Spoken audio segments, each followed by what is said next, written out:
നമസ്കാരം. റെസ്പോൺസ് കേരള ന്യൂസിലേക്ക് സ്വാഗതം. സുരേഷ് ഗോപിയെ മുന്ന എന്ന് വിളിച്ച് നടന്നിരുന്ന ജോൺ ബ്രിട്ടാസ് ഒടുവിൽ ഇപ്പോൾ എന്തായി? കേരളത്തിലെ ജനങ്ങളാകമാനം, അതായത് കോൺഗ്രസും BJP-യും മറ്റു പാർട്ടികളും അതുപോലെ നിഷ്പക്ഷരായ ആൾക്കാരും എല്ലാം CPM-കാരൊഴികെ എല്ലാവരും ഇപ്പോൾ ജോൺ ബ്രിട്ടാസിനെ മുന്ന എന്ന് വിളിക്കേണ്ട ഒരു അവസ്ഥയിലേക്ക് എത്തിയിരിക്കുന്നു. ആലോചിച്ച് നോക്കൂ, കാലം കണക്ക് ചോദിക്കുക എന്നൊക്കെ പറഞ്ഞാൽ ഇതല്ലേ? ഇതിനപ്പുറം എന്താണ്? അതായത് എമ്പുരാൻ വിഷയവുമായി ബന്ധപ്പെട്ട് രാജ്യസഭയിൽ നടന്ന ഒരു ചർച്ചയ്ക്കകത്ത് സുരേഷ് ഗോപിയെ മുന്നിൽ നിർത്തിക്കൊണ്ട് ജോൺ ബ്രിട്ടാസ് പറഞ്ഞ ചില കാര്യങ്ങളുണ്ടായിരുന്നു. എമ്പുരാൻ സിനിമയ്ക്കകത്ത് ഒരു മുന്നയുണ്ട്, അത്തരം മുന്നമാരെ നമുക്കിവിടെ കാണാം, കേരളത്തിൽ അത്തരം മുന്നമാരുണ്ട്, അവരിവിടെയുമുണ്ട് എന്നാണ് പറഞ്ഞത്. അത് സുരേഷ് ഗോപിയെ ആംഗ്യം കാണിച്ചുകൊണ്ട്, അല്ലെങ്കിൽ സുരേഷ് ഗോപി ആണ് എന്ന് വ്യംഗ്യാർത്ഥത്തിൽ നമുക്ക് മനസ്സിലാകുന്ന രീതിയിൽ പരോക്ഷമായി സുരേഷ് ഗോപിയെ ചൂണ്ടിക്കൊണ്ടാണ് അദ്ദേഹം ആ കാര്യങ്ങൾ അവതരിപ്പിച്ചത്. വലിയ കാര്യമുണ്ടായിരുന്നു. അപ്പം കേരളത്തിലെ പല സുഡാപ്പികളും ഇതെടുത്ത് വലിയ രീതിയിൽ പ്രചരിപ്പിക്കുകയും എന്ന് ഗോപി മുന്നയാണ്, അല്ലെങ്കിൽ അദ്ദേഹം ഒരു ഈ പറയുന്നത് പോലെ ഒറ്റുകൊടുക്കുന്ന ഒരാളാണ് എന്ന തരത്തിൽ വലിയ പ്രചാരണം നടത്തി. ഈ മുന്നയാണ് എന്ന് പറഞ്ഞുകൊണ്ട് സുരേഷ് ഗോപിക്കെതിരെ നിരന്തരമായിട്ട് വലിയ കമന്റുകളിൽ വന്ന് വലിയ പ്രസംഗങ്ങൾ നടത്തുന്ന ഒരു സ്ഥിതിയിലേക്ക് കാര്യങ്ങൾ പോയി.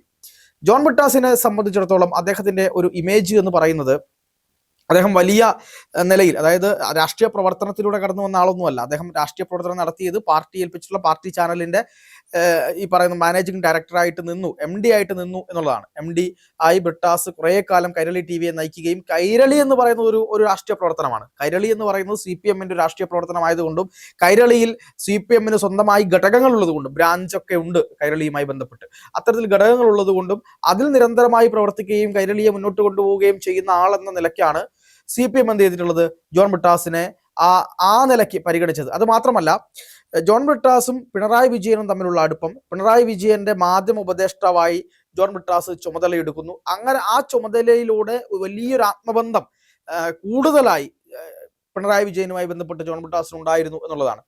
MP ആയിട്ട് 2 പേരുകൾ പരിഗണിക്കപ്പെട്ടു എന്നാണ് മനസ്സിലാക്കുന്നത്. അതായത് രാജ്യസഭയിലേക്ക് ഒരു സീറ്റ് വന്ന സമയത്ത് കൈരളിയുമായി ബന്ധപ്പെട്ട് 2 പേരുകൾ, ഇപ്പൊ ജോൺ ബ്രിട്ടാസിന്റെ പേരും മമ്മൂട്ടിയുടെ പേരും, മലയാളത്തിന്റെ മഹാനടനായിട്ടുള്ള മമ്മൂട്ടിയുടെ പേരും ഉയർന്നു വന്നു എന്നുള്ളതാണ്. അങ്ങനെ ആ ഉയർന്നു വന്ന സമയത്ത് മമ്മൂട്ടി പിണറായി വിജയനെതിരെ ഒരു സംസാരത്തിൽ, അതായത് ജോൺ ബ്രിട്ടാസ് മമ്മൂട്ടിയുമായിട്ടുള്ള ഒരു സംസാരത്തിനിടയിൽ പിണറായി വിജയനെതിരെ സംസാരിക്കുന്ന ഒരു ശബ്ദശകലം ജോൺ ബ്രിട്ടാസ് പിണറായിയെ കേൾപ്പിക്കുകയും, അങ്ങനെ പിണറായിക്ക് മമ്മൂട്ടിയോട് വലിയ ദേഷ്യം വരികയും അതിന്റെ ഭാഗമായിട്ടാണ് ജോൺ ബ്രിട്ടാസിന് MP സ്ഥാനം പോയത് എന്നൊക്കെയാണ് പലതരത്തിലുള്ള വാർത്തകൾ വന്നിരുന്നത്. അതിന്റെ സത്യാവസ്ഥ നമുക്കറിയില്ല, അതൊരു വാർത്ത മാത്രമാണ്. എന്നിരുന്നാലും അതിനുശേഷം ജോൺ ബ്രിട്ടാസിനെ നമ്മൾ കാണുന്നത് രാജ്യസഭയിൽ വലിയ രീതിയിൽ സംസാരിക്കുന്ന, വളരെ രോക്ഷം കൊണ്ട് സംസാരിക്കുന്ന ഒരാളായിട്ടാണ് ജോൺ ബ്രിട്ടാസിനെ കാണുന്നത്. സംഘികൾക്കെതിരെ ആഞ്ഞടിക്കുന്ന, BJP-ക്കെതിരെ ആഞ്ഞടിക്കുന്ന, വളരെ ശക്തമായി സ്ട്രെയിറ്റ് ആയിട്ട് BJP-ക്കെതിരെ പോരാടുന്ന എന്തോ ആളാണ് എന്ന നിലയിലായിരുന്നു ജോൺ ബ്രിട്ടാസിന്റെ ആ നീക്കങ്ങളൊക്കെ നടന്നിരുന്നത്. അദ്ദേഹം സുരേഷ് ഗോപിയെ നിരന്തരമായി എത്തിക്കാണിക്കാൻ ശ്രമിച്ചു, കേരളത്തിലെ BJP-യെ എത്തിക്കാണിക്കാൻ ശ്രമിച്ചു. പക്ഷെ ഇതൊന്നുമല്ല യഥാർത്ഥ ജോൺ ബ്രിട്ടാസ് എന്നുള്ളതാണ് തെളിയുന്നത്. ഇവിടെ വലിയ ന്യായം ഇളക്കുകയും എന്നിട്ട് നേരെ രാജ്യസഭയിൽ പോവുകയും കേന്ദ്രത്തിന്റെ സമീപത്തെത്തുമ്പോൾ അദ്ദേഹം BJP നേതാക്കളുമായിട്ട് വളരെയധികം അടുപ്പം സൂക്ഷിക്കുന്നു. BJP ആയി ബന്ധപ്പെട്ട് PM ശ്രീ പദ്ധതിയുമായി ബന്ധപ്പെട്ട് ഒരു പ്രശ്നമുണ്ടെന്ന് ഞാൻ കരുതുന്നില്ല. പക്ഷേ PM ശ്രീയുമായി ബന്ധപ്പെട്ട് അദ്ദേഹം അവിടെ ഈ കേന്ദ്രത്തിൽ പോയി ധർമ്മേന്ദ്ര പ്രധാൻ ഉൾപ്പെടെയുള്ള ആളുകളും നരേന്ദ്രമോദിയും ഒക്കെയായി സംസാരിച്ച് കേരളത്തിനുള്ള ഫണ്ട് വാങ്ങിയെടുക്കുന്നത് ഉൾപ്പെടെയുള്ള കാര്യങ്ങളിൽ PM ശ്രീയിലേക്ക് ഞങ്ങൾ അംഗമാകാം, PM ശ്രീയിൽ ഞങ്ങൾ നിൽക്കാം എന്ന് പറഞ്ഞ് ആ PM ശ്രീയിൽ ഒരു പാലമായി പ്രവർത്തിച്ചത് ആരാണ്? ഈ ജോൺ ബ്രിട്ടാസ് ആണ് എന്നാണ് ധർമ്മേന്ദ്ര പ്രധാൻ വെളിപ്പെടുത്തിയത്. ഇതോടുകൂടി ജോൺ ബ്രിട്ടാസിന്റെ ഒരു മുഖംമൂടി അഴിഞ്ഞു വീണു എന്ന് വേണം പറയാൻ. ഇതൊക്കെ രാഷ്ട്രീയപരമായിട്ടാണ്. കൃത്യമായി അദ്ദേഹത്തിന്റെ സംഘവിരുദ്ധത എന്ന് പറയുന്നത് വെറുതെയാണ് എന്ന തരത്തിൽ ഈ കാര്യങ്ങൾ പോകുന്നത്. ഇപ്പൊ സംഘികൾ വരെ അദ്ദേഹത്തെ ട്രോളാൻ തുടങ്ങി. അതാണ് ഇതിന്റെ ഏറ്റവും വലിയ കാര്യം. സംഘികൾ സാധാരണഗതിക്ക് ഇത്തരമൊരു വിഷയം വരുമ്പോൾ സംഘികൾ അതിൽ ഭാഗവാക്കാറില്ല, കാരണം തങ്ങളുമായി ബന്ധപ്പെട്ട ഒരു വിഷയമല്ല.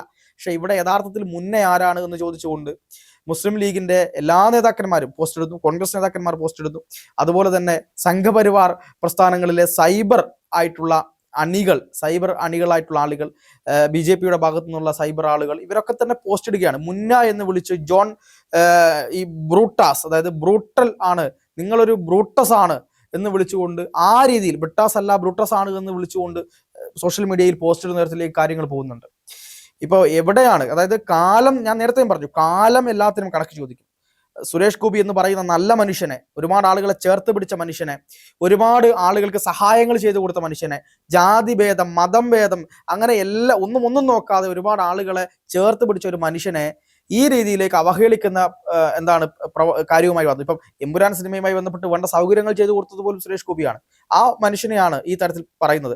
അദ്ദേഹം കഴിഞ്ഞ ദിവസം രാഹുൽ മാങ്കൂട്ടത്തിൽ വിഷയം ചോദിച്ച സമയത്ത് പോലും അദ്ദേഹം പറഞ്ഞത് രാഹുൽ മാങ്കൂട്ടത്തിലുള്ള വിഷയമൊന്നും അല്ല തെരഞ്ഞെടുപ്പ് വിഷയം, വികസനമായിരിക്കണം തെരഞ്ഞെടുപ്പിന്റെ ചർച്ച. ഇത്ര മര്യാദയ്ക്ക് ഒരു എതിർ പാർട്ടിയിലെ ആളുകളെ ബഹുമാനിച്ചുകൊണ്ട് അവരവരുടെ വ്യക്തിപരമായ കാര്യങ്ങളിൽ ഒന്നും ഇടപെടാതെ പോകുന്ന ഒരാളാണ് സുരേഷ് ഗോപി എന്ന് പറയുന്നത്. മതപരമായിട്ടുള്ള എന്തെങ്കിലും ഒരു വർഗീയ കാര്യങ്ങൾ അദ്ദേഹത്തിന്റെ വായിൽ നിന്ന് വീണത് നമ്മൾ കണ്ടിട്ടുണ്ടോ? സുരേഷ് ഗോപി വ്യത്യസ്തമായ നേതാവാണ്. അദ്ദേഹത്തിന് ഒരിക്കലും തന്നെ ഈ മതപരമായ കാര്യങ്ങളിൽ ഒന്നുമല്ല. അദ്ദേഹത്തിന് വികസനം എന്ന് പറയുന്ന കാര്യമാണ്, അദ്ദേഹത്തിന് ഭാരതം എന്ന കാര്യമാണ്, ദേശീയത എന്ന് പറയുന്ന കാര്യമാണ്, നരേന്ദ്രമോദി എന്ന് പറയുന്ന നേതാവാണ്. ഇതൊക്കെയാണ് അദ്ദേഹത്തിന്റെ ഏറ്റവും വലിയ പരിഗണനാ വിഷയങ്ങൾ. അപ്പൊ അദ്ദേഹത്തെയാണ് ഈ കാര്യങ്ങൾ ചെയ്യുന്നത്. ഒരു രൂപ കയ്യിൽ നിന്ന് മുടക്കി ഏതെങ്കിലും ഒരാളുകൾക്ക് എന്തെങ്കിലും ചെയ്തു കൊടുക്കാൻ ഈ CPM നേതാക്കന്മാർ തയ്യാറാവാറുണ്ടോ? CPM സൈബർ അണികളൊക്കെ വന്ന് വലിയ വായിൽ വർത്തമാനം പറയും. ഈ നേതാക്കന്മാർക്കൊക്കെ എത്ര കോടിയുടെ സ്വത്തുക്കളുണ്ട്? ഇവരൊക്കെ വിചാരിച്ചു കഴിഞ്ഞാൽ കേരളത്തിലെ എത്രയധികം ആളുകളെ സഹായിക്കാൻ പറ്റും? എത്രയധികം ബാറുകളുള്ള, കോറികളുള്ള, 5 സ്റ്റാർ ഹോട്ടലുകൾ ബിനാമി പേരിൽ നടത്തുന്ന എത്രയധികം നേതാക്കന്മാരുണ്ട്? ഇവർ ബാംഗ്ലൂരിൽ ഹോട്ടലുള്ള നേതാക്കന്മാരില്ലേ? ഗൾഫുകളിൽ ബിസിനസ് സ്ഥാപനമുള്ള നേതാക്കന്മാരില്ലേ? കമ്മ്യൂണിസമാണ് പറയുന്നതെങ്കിൽ പോലും അങ്ങനെയുള്ള ആളുകളൊക്കെ തന്നെ എന്തെങ്കിലുമൊക്കെ ഒരു സഹായത്തിന്, എത്രയോ അധികം ആളുകളുടെ ദുരിതങ്ങൾ നിരന്തരമായി നമ്മൾ ചാനൽ കണ്ടുകൊണ്ടിരിക്കുന്നു. അങ്ങനെയുള്ള ആളുകൾക്ക് ദുരിതത്തിന് സ്വന്തം കയ്യിൽ നിന്ന് താൻ സമ്പാദിച്ചത് എങ്ങനെയോ ആവട്ടെ, അതിൽ നിന്ന് സ്വന്തം കയ്യിൽ നിന്ന് ഒരു പണം എടുത്ത് കൊടുക്കാൻ ആരെങ്കിലും തയ്യാറാവുന്നുണ്ടോ? ഇപ്പം DYFI പോലുള്ള സംഘടനകൾ, CPM പോലുള്ള സംഘടനകളുടെ താഴെത്തട്ടിലുള്ള അണികളെ ഉപയോഗപ്പെടുത്തി പിരിച്ച് ജനകീയമായി പണപ്പിരിവ് നടത്തിയ ആളുകളെ സഹായിക്കുന്നുണ്ട്.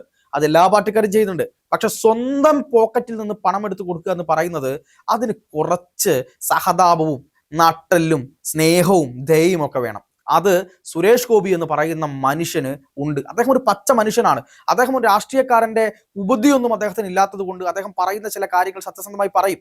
അതൊന്നും ചിലപ്പോൾ കേരളത്തിലെ രാഷ്ട്രീയ നേതാക്കന്മാർക്ക് യോജിച്ചതാവണമെന്നില്ല. എന്താണ് ഈ ഫഹദ് ഫാസിലിന്റെ ഒരു സിനിമയിൽ പറയുന്നത് പോലെ, 4 ആളെ കാണുന്ന സമയത്ത് എണീറ്റ് നിൽക്കുകയും മുണ്ടഴിച്ചിടുകയും അവരുടെ കാല് പിടിക്കുകയും എന്താണ് അവർ തിരിഞ്ഞു നിൽക്കുമ്പോൾ അവർ പോകുന്നത് വരെ ചിരിച്ചു നിൽക്കുകയും പോകുന്ന സമയത്ത് നേരെ കൊഞ്ഞനം കുത്തുകയും ചെയ്യുന്ന രാഷ്ട്രീയ സമീപനമുള്ള ആൾക്കാരാണെങ്കിൽ ഇപ്പോഴും കേരളത്തിലെ ജനങ്ങൾക്ക് വലിയ കാര്യമാണ്. ഇതൊക്കെയാണ് രാഷ്ട്രീയ പക്വത എന്ന് പറയും. സുരേഷ് ഗോപി സത്യസന്ധമായ എന്തെങ്കിലും കാര്യം പറഞ്ഞു കഴിഞ്ഞാൽ അത് നേരെ വിവാദമാണ്. അദ്ദേഹത്തിനെതിരായിക്കൊണ്ട് നിരന്തരമായി ഇപ്പം അദ്ദേഹം ഒരു ഗർഭിണിയുടെ വയറിൽ വളരെ സ്നേഹത്തോടെ വാത്സല്യത്തോടെ കുഞ്ഞു വയറിൽ കൈവച്ചു. അതിനെ എന്തൊക്കെയാണ് പറഞ്ഞുണ്ടാക്കിയത്?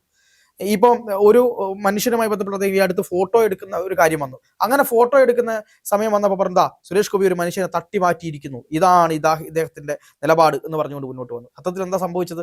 അദ്ദേഹം സുരേഷ് ഗോപിയെ കണ്ടു, ഫോട്ടോ എടുത്തു, ചേർത്ത് പിടിച്ചു, കാര്യങ്ങളൊക്കെ ചോദിച്ച് മനസ്സിലാക്കി അദ്ദേഹത്തെ വിട്ടു. അതിനുശേഷമാണ് സുരേഷ് ഗോപി മറ്റ് ആളുകളുമായിട്ട് ഫോട്ടോ എടുക്കുന്നത്. അപ്പൊ ആ ഫോട്ടോയിലെല്ലാം തന്നെ ഇയാൾ കയറി നിൽക്കുകയാണ്. അങ്ങനെ കയറി നിൽക്കുന്ന സമയത്ത് സുരേഷ് ഗോപി അദ്ദേഹത്തോട് പറഞ്ഞതാണ് ഒന്ന് മാറി നിൽക്കുമെന്ന് പറഞ്ഞാണ്, അല്ലാതെ മറ്റൊന്നും ആയിരുന്നില്ല. ഇത് സത്യസന്ധമായ കാര്യമാണ്. സുരേഷ് ഗോപി ബ്രാഹ്മണനായി ജനിക്കണം, നമ്പൂതിരിയായി ജനിക്കണം എന്ന് പറഞ്ഞു. യഥാർത്ഥത്തിൽ സുരേഷ് ഗോപി എന്താ പറഞ്ഞത്? ബ്രാഹ്മണ മേധാവിത്വത്തെ കുറിച്ച് ഒന്നും അല്ല പറഞ്ഞത്, ജാതിയെ പറ്റി അല്ല പറഞ്ഞത്. അദ്ദേഹം പറഞ്ഞത് ഇത്ര മാത്രമാണ്, എനിക്ക് ശബരിമലയിലെ അയ്യപ്പനെ പൂജിക്കുന്ന ആളായി മാറണം. അതിനെന്താ വഴി? അതിന് വഴി എന്ന് പറയുന്നത് ഈ പറയുന്ന ബ്രാഹ്മണ കുടുംബത്തിൽ ജനിക്കുക എന്നുള്ളതാണ്, തന്ത്രി കുടുംബത്തിൽ ജനിക്കുക എന്നുള്ളതാണ്. അപ്പൊ വരുന്ന ജന്മത്തിലെങ്കിലും തന്ത്രി കുടുംബത്തിൽ ജനിച്ചിട്ട് എനിക്ക് ആ ബ്രാഹ്മണനെ ആ അയ്യപ്പനെ പൂജിക്കുന്ന ഒരാളായി മാറണം എന്നാണ് അദ്ദേഹം പറഞ്ഞത്.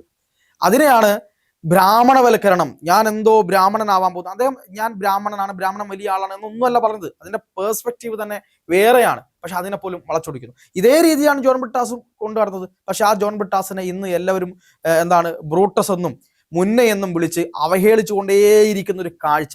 സംഘികൾ ഇത് വളരെ സന്തോഷത്തോടെ ആസ്വദിക്കുകയാണ്, അർമാദിക്കുകയാണ്. അവർക്ക് കിട്ടിയ ഒരു കാര്യം. സൈബർ സഖാക്കളൊന്നും മിണ്ടുന്നില്ല. PM ശ്രീ പദ്ധതിയെ പറ്റി ഒരു ഭാഗത്ത് കുറ്റം പറയുകയും ഇന്ന് PM ശ്രീ പദ്ധതിക്കെതിരെ വന്നിട്ടുണ്ട്. രാജ്യസഭയിൽ ഇന്നലെ പ്രസംഗിച്ചിട്ടുണ്ട്. ഇതൊന്നുമല്ല യഥാർത്ഥ ബ്രിട്ടാസ് എന്നും ഉള്ളിൽ കൂടി ഇവരൊക്കെ നടത്തുന്നത് വേറെ കളികളാണ് എന്നും കേന്ദ്രത്തിന്റെ മുന്നിൽ പോയി കാല് പിടിക്കുകയാണ്. നിങ്ങൾക്ക് പറയുന്ന കാര്യങ്ങൾ ഞങ്ങൾ ചെയ്തു തരാം, ഞങ്ങൾക്ക് പദ്ധതി വേണം, അത് വേണം, ഇത് വേണം, അതൊക്കെ ശരിയാണ്. പക്ഷെ എന്തിനാണ് ഇരട്ട നിലപാടെടുക്കുന്നത്? അവിടെ ഒന്ന് പറയുകയും ഇവിടെ ഒന്ന് പറയുകയും ചെയ്യുക. അതായത് കേന്ദ്രം കൊണ്ടുവരുന്ന എല്ലാ പദ്ധതികളും മോശമാണ് എന്ന് ആദ്യം പറഞ്ഞു വെക്കുന്നത് CPM ആണ്. എന്നിട്ട് അവർ തന്നെ അത് തിരുത്തും. അപ്പോഴേക്കും കേരളത്തിൽ കാര്യങ്ങൾ കൈവിട്ടു പോയിട്ടുണ്ടാവും. ഈ ജനങ്ങൾക്കിടയിലേക്ക് BJP വിരുദ്ധത്തെ പ്രചരിപ്പിക്കുന്നതിന്റെ ഉസ്താദുമാരാണ്? ഇത് CPM-മാരാണ്. എന്നിട്ട് അതേ CPM-മാർ പോയിട്ട് ഈ പദ്ധതിയൊക്കെ നടപ്പിലാക്കുകയും ചെയ്യും. ഇതാണ് ഇവരുടെ ഒരു പ്രത്യേകത എന്ന് പറയുന്നത്. എന്നിട്ട് അതിനെ ന്യൂനപക്ഷങ്ങളെ പേടിപ്പിക്കും. ഈ പറയുന്ന PM ശ്രീ പദ്ധതിയിൽ ന്യൂനപക്ഷങ്ങൾക്കെതിരെ എന്തൊക്കെയോ ഉണ്ട് എന്നാണ്. എന്താണെന്ന് ചോദിച്ചാൽ എനിക്കറിയില്ല. കാരണം ഞാൻ പല ആളുകളോടും ചോദിച്ചു നോക്കി എന്താ നിങ്ങളുടെ പ്രശ്നം, അവർക്ക് ആർക്കും ഉത്തരവില്ല. അത് നമ്മുടെ സംസ്കാരത്തെ തകർക്കും. എന്താണ് സംസ്കാരം, എങ്ങനെയാണ് നിങ്ങളെ തകർക്കുന്നത്? അത് പിന്നെ നമ്മുടെ ചരിത്രത്തെ വളച്ചൊടിക്കും. നമ്മൾ ഏത് ചരിത്രത്തെയാണ് വളച്ചൊടിക്കുന്നത്? ഇതിനൊന്നും ഉത്തരവില്ല. മാഹിയിൽ ഉൾപ്പെടെയുള്ള പല സ്ഥലങ്ങളിലും ഈ PM-ശ്രീ നടപ്പിലാക്കിയിട്ടുണ്ട്. നമ്മുടെ CBSE സ്കൂളുകൾ, മുസ്ലിം ലീഗ് നേതൃത്വം കൊടുക്കുന്ന CBSE സ്കൂളുകൾ, ഇവിടെയൊക്കെ PM-ശ്രീ ആണ്, അതിനെതിരെ ഒന്നും ശബ്ദിക്കില്ല. പക്ഷേ ഈ പറയുന്നത് പോലെ ആളുകളെ തെറ്റിദ്ധരിപ്പിക്കാൻ, ആളുകളെ കുരങ്ങ് കളിപ്പിക്കാൻ ഒക്കെ ഇവർക്ക് വലിയ വായിലാണ് ഇവരുടെ ഉത്സാഹം എന്ന് പറയുന്നത്. CPM കൊളുത്തിവിട്ട തിരി അവസാനം CPM-നെ തന്നെ തിരിച്ചടിച്ചിരിക്കുന്നു. ബ്രിട്ടാസ് കൊളുത്തിവിട്ട തിരി അവസാനം ബ്രിട്ടാസിനെ തന്നെ തിരിച്ചടിച്ചിരിക്കുന്നു. എന്തിനും ഏതിനും സംഘവിരുദ്ധത പ്രചരിപ്പിച്ച ബ്രിട്ടാസിന് ഇപ്പോൾ മുന്നയായി അറിയപ്പെടുന്ന അവസ്ഥയിലേക്ക് കാര്യങ്ങൾ പോയിരിക്കുന്നു. എന്തായാലും സുരേഷ് ഗോപിയെ അവഹേളിച്ച അതേ ബ്രിട്ടാസ് അതേ പേരിൽ ഇപ്പോൾ സോഷ്യൽ മീഡിയയിൽ അപഹസിക്കപ്പെടുന്നു എന്നുള്ളത് സംഘികളെ സംബന്ധിച്ചിടത്തോളം വലിയ സന്തോഷമുള്ള വാർത്തയായി അവർ കൊണ്ടു നടക്കുന്നു, ആഘോഷിക്കുന്നു.